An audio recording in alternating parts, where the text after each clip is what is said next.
کے جو نوکر صحابی تھے، یہ شیعہ سنی کتابوں میں ہے، گلے میں اس گدھے کا نام تھا افیر، یا افیر تھا یا یافور، دو نام ہیں، افیر یا یافور. کیا نام تھا؟ افیر یا یافور، افیر یا یافور. لایا گیا جب تو وہ رسیاں توڑوا رہا تھا. میرے نبی نے دور سے دیکھا تو میں کیوں اسے کھینچا تانی کر رہے ہو؟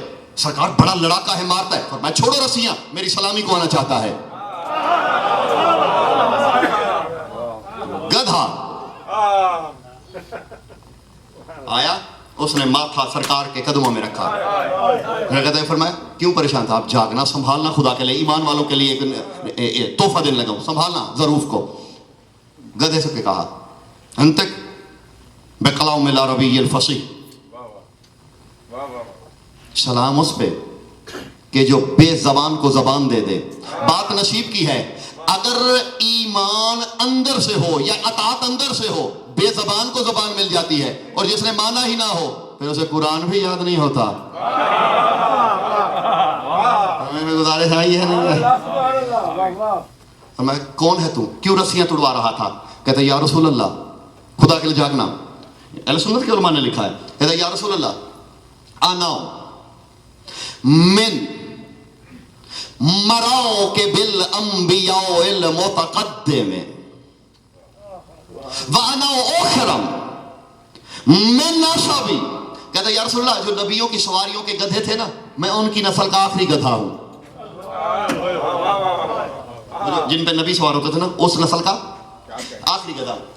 میں نے اللہ سے دعا کی تھی، پالنے والے میری ساری نسل نے تیری حجتوں کی اطاعت کی ہے، سواری کے کام آئے ہیں. میں یہ چاہتا ہوں تیرے آخری نبی کی سواری بنوں. اللہ نے وعدہ کیا تھا بنے گا. سرکار آپ کی عزت کی قسم، گو یہ یہودی عبداللہ میرا مالک رہا ہے، لیکن آپ کی عزت کی قسم، لم یرکب علی ظہری، ایک دن بھی میں نے اسے اپنی پوشت پہ بیٹھنے نہیں دیا. فرمایا بیٹھنے کیوں نہیں دیا؟ کہتے ہیں کیف انجس ظہری وانت ترکب لیا، جس پوشت پہ آپ نے بیٹھنا تھا اسے نجس کیسے کرتا؟ گدھا ہے. مولویوں کو کہو کہ پہلے مجھے نبی کا یہ گدھا سمجھ کے دکھائیں. یہ گدھا قبلہ اس کے بارے میں ہے کہ نبی اکرم کی پسندیدہ سواری تھا. ناقہ صالح اور یہ اور عقاب جو شہزادہ علی اکبر کا گھوڑا تھا، یہ سرکار کی پسندیدہ سواریاں تھیں. اب پتہ کیا ہوتا تھا؟ علماء نے مورخین نے لکھا ہے کہ نبی مسجد میں بیٹھے، دائیں بائیں دیکھا کوئی نوکر نہیں اور کسی صحابی کو بلانا ہے. ایک لطیف بات سے گزر جاؤں گا تو کہتے ہیں افیر جاؤ میرے فلاں نوکر کو بلا کے لاؤ. افیر نے گھر نہیں دیکھا ہوا،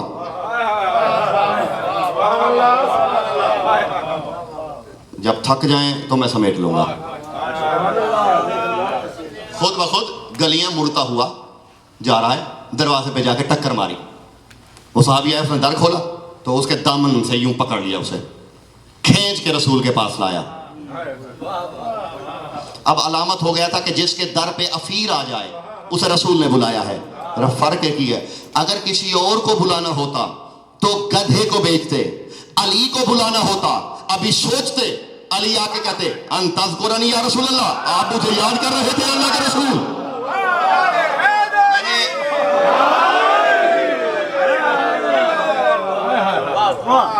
میں نے تو بات ہی کہنی ہے لطیف ڈوبتے سے. میں نے اوپر سے نیچے، نیچے سے اوپر، دائیں سے بائیں، بائیں سے نیچے، مشرق مغرب شمال جنوب، میں نے اس خطابت میں کبھی پڑھا ہی نہیں. میں تو بات پہ بات کرتا جا رہا. چلے آخری بات کہہ کے بیان کو سمیٹ لیا، تھک گئے ہیں آپ میرے خیال میں. وہ ایک جنگ میں صحابی جمع ہو کے نبی اکرم کے پاس آئے. صحابی تھے جمع ہو کے پاک نبی کے پاس آئے. سرکار یہ ہر جنگ میں علی آگے ہوتے ہیں اور ہمیں اپنے جوہر دکھانے کا موقع نہیں ملتا.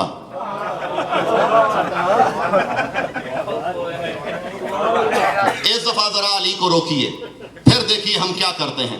میرے مولا نے ماتھا چوما، دیکھ کے فرماتا ہے یا علی، میں ان کے جوہر دیکھ لوں اور میں جانتا ہوں کیونکہ میں اللہ کا نبی ہوں ضرورت آپ کی پڑے گی، اور پھر آپ بھی علی ہیں، پہنچنا آپ کے لیے کوئی مشکل نہیں ہے. ہاں یا رسول اللہ. گئے نبی اکرم جنگ پہ تو احباب جنگ لڑتے رہے. اور وہ آپ سے بہتر کوئی نہیں جانتا کہ بہت بہترین جنگ لڑی گئی.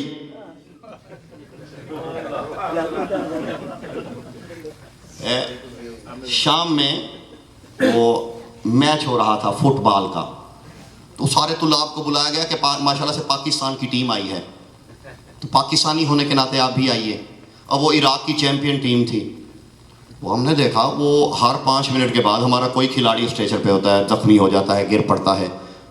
کوچ نے آخیا پا جی یہ سارے تھوڑے کو لنگڑے ہی نے. انہوں نے آخیا نہیں اصل ہے جی ٹائم پورا کرنا ہے. گل سمجھ نہیں جی آئی. وقت ڈرا جو کرنا ہے, تو احباب بھی ڈرا کے چکر میں رہے.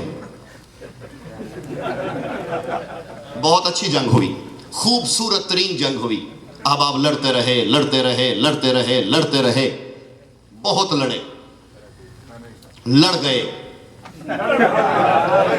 بہت لڑے, یعنی بڑی ہمت سے لڑے. ہمارے علاقے کے ایک وہ سرائکی خطے کے, یہ سندھ کی طرف سے رحیم میر خان کی طرف سے ایک وہ بزرگ سے خطیب تھے, مولا کے ذاکر تھے, افضل حسینی راکٹ. وہ ان کا ایک اپنا مزاج تھا. تو وہ جب جنگ پڑھا کرتے تو وہ ان کا جملہ, یہ انہی کے ثواب کے لیے میں دہرانے لگا ہوں. وہ کہا کرتے تھے کہ ادھر سے جب یہ ادھر سے آئے تو ادھر سے ان کا جب پہلوان آیا تو اس نے کہا میں آؤں. تو احباب نے کہا نہیں آپ تکلیف نہ فرمائیے. تو جو ہے نا وہ بھاگے, اور ان کے گھوڑے کھجوروں کے ساتھ باندھے ہوئے تھے. تو وہ اتنے ڈرے ہوئے تھے کہ الٹے گھوڑوں پہ بیٹھ گئے, اور ایک دوسرے کو دیکھ کے کہتے ہیں یہودی اتنے ظالم ہیں گھوڑوں کے سر بھی کاٹ کے لے گئے. گزارے سمجھ میں آ رہی ہے؟ بڑے ظالم قسم کے لوگ ہیں کہ سر بھی کاٹ کے لے گئے. انہوں نے کہا جناب انہوں نے سر نہیں کاٹے, آپ الٹے بیٹھے ہوئے ہیں. گزارے سمجھ میں آ رہی ہے؟ تو ماشاءاللہ سے اتنی حسین جنگ ہوئی, اور بڑے جنگجو لوگ تھے. آخر میں تیرے میرے نبی کو علی کو بلانا پڑا. یا علی ادرکنی. دلدل پہ سوار ہوئے. علی کا دلدل محو پرواز ہے. جہاں جس میدان میں آنا تھا اس میں آنے کا ایک راستہ تھا, اور وہ وادی نخلا تھی. وادی نخلا سمجھتے ہیں؟ کھجوروں کی وادی, یعنی دونوں طرف کھجوروں کے جھنڈ تھے, اور اسی جھنڈ سے گزر کے آنا تھا. وہ وادی ٹائپ تھا.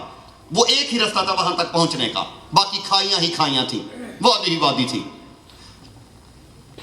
2-4 معزز بزرگوں نے آپس میں مشورہ کیا کہ اللہ کے نبی نے علی کو بلانے سے باز نہیں آنا, آج علی سے تو جان چھڑائیں. معزز بزرگ ہی ہے نا, ایڈیاں سیاڑیاں گلاں کملے لوگ تے کاری نہیں نہ سکتے, سیانے بندے کر دینے.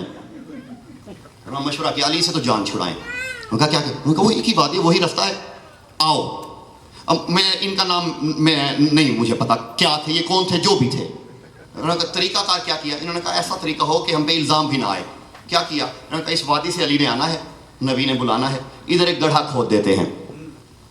انہوں نے گڑھا کھودا, اور گڑھے میں زہریلے تیر اور نیزے لگا دیے, اور اوپر سے اسے ڈھانپ دیا. میں نے پہلے کہا نا مجھے ان لوگوں کے نام کا پتہ نہیں ہے, لیکن ایک بات یہی ہے, یہ گڑھے کھودنے والی ایک ہی عرب میں کنسٹرکشن کمپنی تھی. لائن سمجھ میں آ رہی ہے؟ یہ ایک ہی کمپنی تھی عرب میں, اور اس کا نام تقریباً احباب جانتے ہیں, بس فرق یہ ہے کہ اس کے انجینئر بدلتے رہے ہیں. انجینئر بدلتے رہے, پیچھے مغز ایک ہی رہا ہے. تو وہی کمپنی تھی کوئی. انہوں نے گڑھا کھودا, زہریلے تیر. یہ ایسے ہی کرتے ہیں, کبھی کسی مرد کے لیے گڑھا کھودا, کبھی تو انہوں نے اوپر سے گھاس سے اسے ڈھک دیا کہ آئیں گے اس میں گھوڑا گرے گا, نصیب دشمنا, علی رہیں گے نہیں, پھر نبی سے نمٹ لیں گے. اتنی وقت جو لیا ہے اسی جملے کے لیے لیا ہے. علی کے گھوڑے یوں آ رہے ہیں, بالکل گڑھے کے منہ پہ سم آ کے رک گئے. سب کچھ جاننے والے مولا نے کہا دلدل دلدل آگے کیوں نہیں بڑھتے؟ حرک راسہ الی الحفرۃ. دکھ کا مجھے میری بات اگر سر سے گزر گئی. دلدل نے اپنے سر سے اشارہ کیا, فرمایا سمجھ گیا. رک گئے وہیں. نبی اپنے صحابیوں کے ساتھ استقبال کے لیے آئے. یا علی آگے کیوں نہیں بڑھتے؟ کہا سرکار یہاں گڑھا ہے. یہ گڑا ہے, سازش ہوئی ہے. فرماتے ہیں کس نے کی؟ صحابی ساتھ تھے, صاحب کو دیکھا, کس نے کی؟ ان کا سرکار آپ کو پتہ ہے ہم نفیس لوگ ہیں, یہ مشکل کام ہم سے نہیں ہو سکتا. بات سمجھ میں آ رہی ہے میری؟ ہاں, ہم نے یہ کام نہیں کیا. میرے مولا نے کہا بتاؤ کس نے کیا. اسی بات کے لیے حضرت عیسیٰ, بات میری تمام ہوئی. حضرت عیسیٰ غیب جانتے ہیں.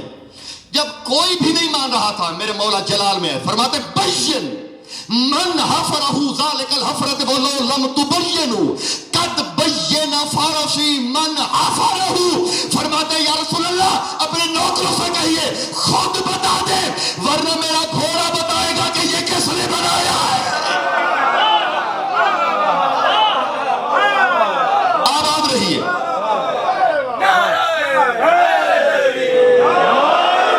بیان عزیزوں میرا تمام ہوا. فرماتے بینوا ولو لم تبینوا قد بین فارسی. اگر تم نے نہ بتایا, میرا گھوڑا جانتا ہے, جن کے جانور غیب جانے. بیان عزیزوں تمام ہوا. باخدا میں نے کبھی اگر کوئی مجھے کبھی اشرا پڑھنا پڑا تو میں باقاعدہ علم غیب پہ کوئی اشرا پڑھوں گا, پھر پتہ چلے گا احباب نے علم غیب کی تعریف ہی غلط کی ہوئی ہے. جسے میں نے کبھی بھی نہیں کہا کہ میرے مولا یا 14 پاک نبی سے قائم تک یہ عالم الغیب ہیں.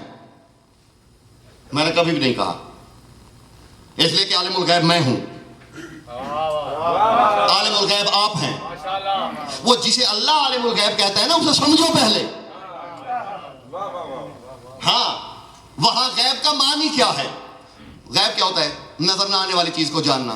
دیوار کے پیچھے کوئی چیز رکھی ہے, میں بتا سکتا ہوں فلاں چیز رکھی ہوئی ہے, مجھے کوئی بتا دے فلاں چیز رکھی ہوئی ہے. تھوڑا جتنی طاقت ہوگی جس کی, یعنی میں بتا سکتا ہوں میری جیب میں کیا ہے, جتنی میری طاقت ہوگی, جتنا آپ جانتے ہیں آپ بتا دیں گے غیب. غیب کے زاویے انسان کے اپنے مراتب سے بدلتے جاتے ہیں. جو غیب 14 جانتے ہیں وہ آپ کا اور میرا غیب نہیں ہے, وہ الہی غیب ہے. جی, جس کے بارے میں اللہ کہتا ہے نا یؤمنون بالغیب والشہادہ. تمام ہوا بیان. جن کے خطبے کا 2 جملے مکمل کر دوں. کل میں نے سرکار سلمان فارسی کی نسبت سے بتایا تھا, بس 2 جملے سمیٹ لیا میں نے بیان. فرمایا کوفے والے لوگوں کو تم نہیں جانتے ہر نبی نے مجھے وسیلہ بنایا, ان اللہ زی, جاگنا خدا کے لیے. سمیٹ لیا میں نے بیان, ان اللہ زی قد یبرد النار لابراہیم وَكُنْتُ مَعَ إِبْرَاهِيمَ فِي النَّارِ وَجَعَلْتُهُ بَرْدًا وَسَلَامًا وَكُنْتُ مَعَ مُوسَى فِي الطُّورِ وَعَلَّمْتُهُ التَّوْرَاةَ وَأَنَا ذَاهِكَ الطُّورِ وَكُنْتُ مَعَ عِيسَىٰ فِي الْمَهْدِ فَعَلَّمْتُهُ الْإِنْجِيلَ وَكُنْتُ مَعَ يُوسُفَ فِي الْبِئْرِ فَأَنْجَيْتُهُ مِنْ كَيْدِ أَخْوَاتِهَا وَكُنْتُ مَعَ يُوسُفَ فِي الْبِئْرِ وَكُنْتُ مَعَ سُلَيْمَانَ عَلَى الْبَسَاطِ فَسَخَّرْتُ لَهُ الرِّيَاحَ أَنَا حَيَّ الصَّلَاةِ أَنَا حَيَّ الْفَلَاحِ أَنَا حَيَّ عَلَى خَيْرِ الْعَمَلِ. بس فرماتے میں وہ ہوں جس نے موسیٰ کے مدد کی. فرعون شام کو علی سے ڈر کیا تھا جانتے ہیں آپ؟ علی کو گھٹانا شام سے شروع ہوا ہے اور یہ فرعون شام نے شروع کیا ہے. دیکھیے میں کیا کہوں اس بندے کو, اس تقدیر مزاج ذات کو, کہ جو آئے بھی سجدے میں جائے بھی سجدے میں, یعنی 2 سجدے زندگی ہے علی کی. سجدے سے زندگی شروع ہوئی, سجدے پہ زندگی, سبحان اللہ. یعنی 2 سجدے ہیں علی کی مکمل زندگی. سجدے سے زندگی شروع کی, سجدے پہ زندگی تمام ہوئی. یہ سجدے میں جو شہادت ہے, اور میرے مولا نے جو فرمایا تھا فوزتو برب الکعبہ, آپ جانتے ہیں کیوں؟ علی کے فضائل جب پھیلے نا اطراف میں, تو شام میں باقاعدہ مفتی اور مولوی خریدے گئے, بادشاہتوں نے خریدا انہیں درہم و دینار کا لالچ دے کے, اور پھر علی مولا پہ برسر منبر سب و شتم کیا جاتا رہا, حتیٰ کہ یہ کہا جاتا رہا کہ علی نماز نہیں پڑھتے تھے. اور جب سجدے میں شہید ہوئے, میرے مولا نے فرمایا فزت برب الکعبہ. جب دنیا سنے گی کہ علی شہید ہوئے, کہاں شہید ہوئے؟ مسجد میں شہید ہوئے. کیسے شہید ہوئے؟ سجدے میں شہید ہوئے. لوگ کہیں گے معاویہ جھوٹا تھا, علی سچا تھا. یہ وہ گھرانہ ہے بدنام کیا گیا. جب یزید نے کہا تھا نا کہ ہم نے حسین کو اس لیے قتل کیا کہ اس نے شریعت میں رد و بدل کیا, بغاوت کی, نماز کا تارک تھا. سنو گے بیوی نے کہا یزید میرے بھائی کے بارے میں یہ لفظ نہ کہنا کہ وہ تارک نماز تھا. کیوں؟ فرماتے ہیں ہوا یقیم الصلاۃ, جاگیے خدا کے لیے, ہوا یقیم الصلاۃ الصلاۃ یقیمہ. فرماتی ہیں یہ وہ ہے میرا بھائی کہ جو نماز کو ایسے قائم کر گیا کہ نماز حسین کی بقا کی ضامن بن گئی. جب تک نماز ہے 14 کا وجود باقی ہے. عزیزو بیان میرا تمام ہوا. امت مسلمہ کو یہ جو دن ہے, یہ اگر کوئی چوتھا خلیفہ مانتا ہے تو اس گھر سے منا لے, منانا چاہیے سب کو. جس کا رشتہ ہے نا علی سے, منہ کے سے جو دعوے ہوتے ہیں نا کہ ہم بھی مانتے ہیں, دعوے کی کوئی دلیل تو دو, کیسے تم بھی مانتے ہو. اس لیے عزیزو کہ اگر کوئی خوشی میں شریک نہ ہونا تو ممکن ہے وہ اسے بھلا دیا جائے. یہ رسم ہے دنیا کی کہ کوئی ہماری خوشی میں نہیں آیا تو اس کی معذرت قبول کر لیتے ہیں, اور اگر کوئی غم میں نہ آئے وہ نہیں بھولتا, کیونکہ غم میں وہ یاد رہتا ہے جو غم گسار ہوتا ہے. تو میلاد تو منائے جاتے ہیں, وصال نہیں منائے جاتے.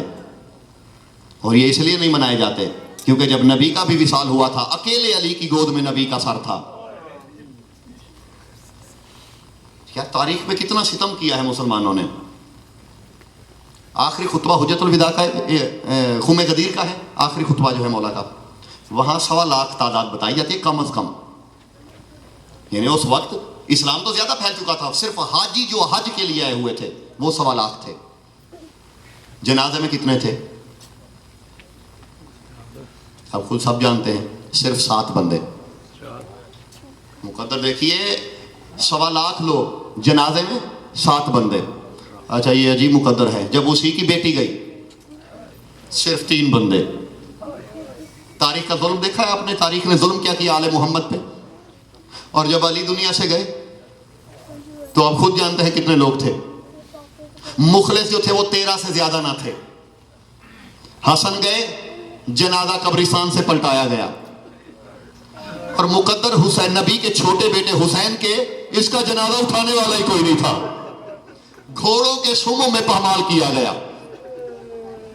آباد رہی عزیزو, ساری رات عبادت میں بسر کیجئے.